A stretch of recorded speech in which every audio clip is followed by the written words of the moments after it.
তো আমরা আজ যাচ্ছি একটা জায়গায়, তো সেখানে যাব, তারপর তোমাদের বলবো যে আমরা কোথায় এসেছি। আর এই হচ্ছে আমার লুক, আর আমার ছেলে।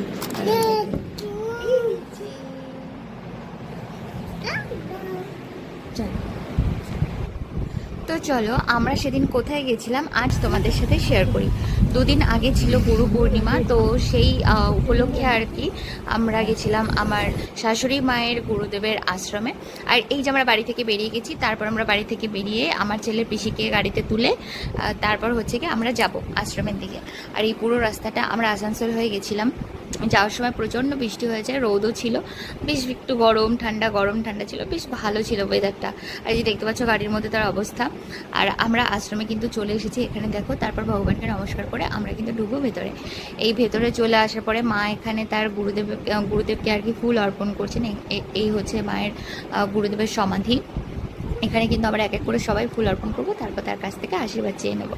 আর এই যে আমার বাচ্চাকে দেখতে পাচ্ছ, সে যে কি এক্সাইটমেন্ট। যেহেতু আমরা এখানে এর আগে দুবার গেছি, কিন্তু এইরকম কোনো অনুষ্ঠানে যাওয়া পড়েনি আর কি। তারপর আমরা এই আর কি সুযোগ পেয়েছি অনুষ্ঠানে যাবার আর কি।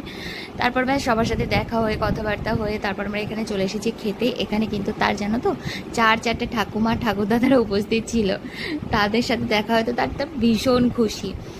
তাই যাই হোক, তারপর আমাদের খাবার মধ্যে ছিল হচ্ছে খিচুড়ি, তার সাথে একটা ঘ্যাট সবজি, তারপরে ছিল হচ্ছে মিষ্টি, চাটনি, দই, পায়েস, বেগুনি ছিল সবার ফার্স্টে। তারপর ব্যাস আমরা খাওয়া দাওয়া করে তারপর খানিকক্ষণ রেস্ট নিয়ে সবার সাথে গল্প গুজব করে তারপর আমরা কিন্তু বাড়ির উদ্দেশ্যে রওনা দিয়েছি। যাওয়ার সময় প্রচণ্ড বৃষ্টি হচ্ছিল, আর আমাদের বেশ ভালোই লাগে এরকম গাড়িতে থাকলে। বাইরে বৃষ্টি হলে কার না ভালো লাগে। আর যাওয়ার পথে আমাদের ড্রাইভার কাকু বললো যে ঠিক আছে আসানসোল হয়ে যাবো না, চলো আমরা একটা অন্য রোড হয়ে যাই। ঠিক আছে, আমার তো মনে মনে খুব আনন্দ হচ্ছিল। তো যাই হোক, যেই রোড হয়ে গেল, এই যে রোডটা ধরে আমরা এসেছি, এত সুন্দর। বারবার এই রোডটা দেখে আমি সেই আমার 2020-তে আমরা যখন চেলিয়ামাতে ছিলাম, 1 বছর ওখানে ছিলাম, সেখানকার সব স্মৃতিগুলো আমার মনে পড়ে যাচ্ছিল।